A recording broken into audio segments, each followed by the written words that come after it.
¿Alguna vez has estado cerca de ahogarte? Mira, yo me encontré en una situación parecida. Estaba pequeño, o sea, yo estaba en una playa, que la playa era una parte playa y una parte río. El caso es que a mí me habían dejado en la parte del río, y yo, bueno, ahí tranquilo.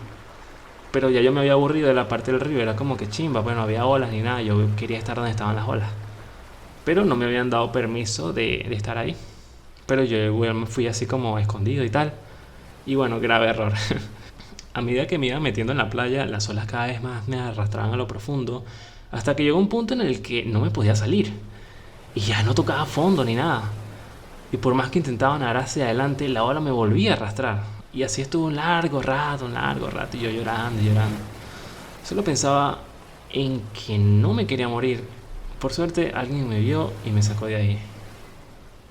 Pero, o sea, yo como podía ver la orilla, sabía que si yo lograba salir de ese pedazo, me salvaba. Pues si yo lograba volver a tocar fondo, podía salir de ahí. Y por eso yo seguía pataleando, pataleando, seguía. Pero ¿cómo hubiera sido si hubiera estado en medio del océano, sin saber dónde está el norte ni el sur, sin vista a ninguna orilla y sin personas cerca? O sea, yo creo que me fuera matado más el susto, primero el susto que el agua. Y aunque no lo crean, este tipo de cosas sí pasan. Es conocida como muerte vudú o también llamada muerte psicógena, término añadido por Walter Cannon. Consiste básicamente en gente que se muere porque cree que se va a morir, aunque también hay casos en los que el individuo simplemente pierde la voluntad de vivir y termina muriendo. Lo que hay que tener en cuenta aquí es que es posible morir por causas emocionales y mentales. Ajá, pero ¿cómo funciona eso? Vale, pues al estar bajo un intenso miedo constante, provoca una caída de la presión arterial. Eso impide la circulación suficiente de sangre, dañando el corazón y algunos nervios encargados de la circulación de la sangre. También daña uno que otro órgano, lo cual provoca que se acelere la frecuencia cardíaca, causando un infarto o un ACV. Esto le pasaba más que todo era a gente creyente de ciertas tribus, que por ejemplo se conseguían con un chamán o con un brujo y les decían que se iba a morir. Y tal era el susto y la creencia de esa persona que a las 24 horas terminaba muriendo. También pasaba con personas que de algún modo tocaron o se llevaron algún objeto y luego se enteraron que pertenecía a un lugar maldito, y tal era la creencia de haber obtenido la maldición que también terminaban muriendo. Pero todo estaba en la mente. También pasaba con gente que jugaba a la Ouija y aseguraban haber sido malditos por el juego. La oración variaba según la circunstancia y qué tanto creyera el individuo. Richard, un biólogo y profesor universitario, tras haber escuchado sobre la muerte de vudú por allá en 1950, se preguntó: ¿cómo puede un estado de miedo siniestro y persistente acabar con la vida del ser humano? Por lo que decidió hacer un experimento con ratas. Según Walter, esto se debía a un estado de shock por la gran liberación de adrenalina, y resaltó que, de ser así, se esperaría que en esas circunstancias los individuos tuvieran, entre otras cosas, la respiración agitada y que su corazón latiría más rápido, cosa que en el experimento de Richard se demostró lo contrario. Pero ¿cómo era el experimento? Vale, ya vamos para allá. Richard tomó un grupo de ratas y las colocó en unos cilindros de vidrio, con agua de fondo. Les cortó los bigotes para reducir su destreza y las dejó nadando a ver cuánto resistían antes de ahogarse. Pero lo curioso era que morían a los 15 minutos. Incluso probaron con ratas salvajes que se suponía que eran más fuertes y tal, y duraban menos. Se creía que en el momento de la muerte vudú era como una aceleración del corazón y la respiración, pero en el experimento se demostró lo contrario. Los animales morían con una desaceleración del ritmo cardíaco. Su respiración se ralentizaba y la temperatura del cuerpo disminuía hasta que el corazón dejaba de latir.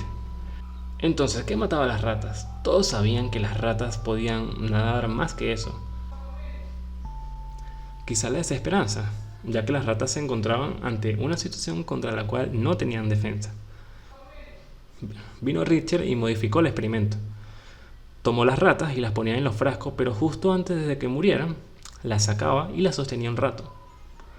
Las soltaba y luego las volvía a meter en el agua. ¿Qué creen que pasó? ¿Que las ratas aguantaron más? Sí. ¿Qué tanto? ¿5 minutos más? ¿El doble? No, amigos, las ratas pasaron de aguantar 15 minutos a aguantar hasta 60 horas. Incluso hubieron algunas que no morían, que sobrepasaron esos límites. Escribió en sus resultados: las ratas rápidamente aprendieron que la situación en realidad no era desesperada, lo que hace que vuelvan a querer intentar escapar. Al saber que era posible que de repente sean salvadas, pudieron aguantar muchísimo más. En conclusión, se puede decir que fue la desesperanza la que hizo que las ratas se rindieran. Pero al darles un poco de esperanza, continuaban esforzándose, sobreexplotando sus límites físicos. Las ratas habían aprendido que se encontraban en una situación sin escapatoria alguna. Luego aprendieron que sí existía una salida. Algo parecido a la muerte vudú o la muerte súbita es la indefensión aprendida. Claro, se sale un poco del tema, pero quiero que escuchen un poco sobre esto. Para resumirlo, vendría siendo como la clásica historia del elefante que de pequeño es atado a una pequeña estaca, y aunque el elefante crece y sigue creciendo, sigue creyendo que es imposible salir de esa estaca. También se han hecho experimentos en los que colocan ratas y les dan descargas eléctricas constantes de manera aleatoria. Luego agregan un grupo nuevo de ratas, pero agregan un botón para evitar las descargas eléctricas. Las ratas nuevas aprenden rápidamente a evitar las descargas pulsando el botón, mientras que las anteriores no hacen nada, pues ya habían aprendido que hagan lo que hagan iban a recibir descargas, las cuales vivían en un constante estrés y depresión al no tener control sobre eso.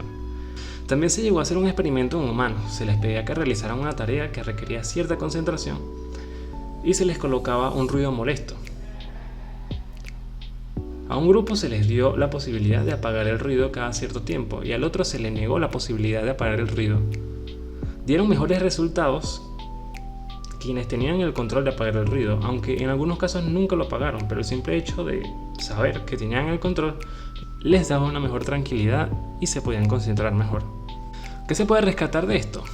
Vale, pues muchas veces nos encontramos en situaciones en las cuales creemos que no tienen solución y de una vez nos damos por vencidos, tiramos la toalla, cuando quizá la realidad sea distinta, sea totalmente diferente. Si gracias a la esperanza las ratas se esforzaron como 200 veces más para mantenerse con vida, ¿cuánto podríamos aguantar nosotros si de verdad valoráramos nuestras cualidades en vez de darnos por vencidos a la primera que las cosas no nos salen como queremos? Incluso aunque de verdad no haya solución, prefiero seguir pataleando hasta el final. No dejen que las horas los arrastren sin siquiera poner resistencia. Aunque quizá en este momento no logres ver la salida, quizá en algún momento aparezca, pero solo la verás si te mantienes luchando. Y verás que cuando salgas de ahí, verás que las cosas no eran como creías que eran y que la mayoría del peligro estaba solo en tu mente. Y bueno, con esto me despido. Si tienen algo que añadir, me gustaría escucharlo en los comentarios. Si tienen alguna otra historia o anécdota que quieran, porfa, me encantaría leerla. Y bueno, amigos, esto ha sido todo. Espero que les haya gustado. No olviden suscribirse para más contenido.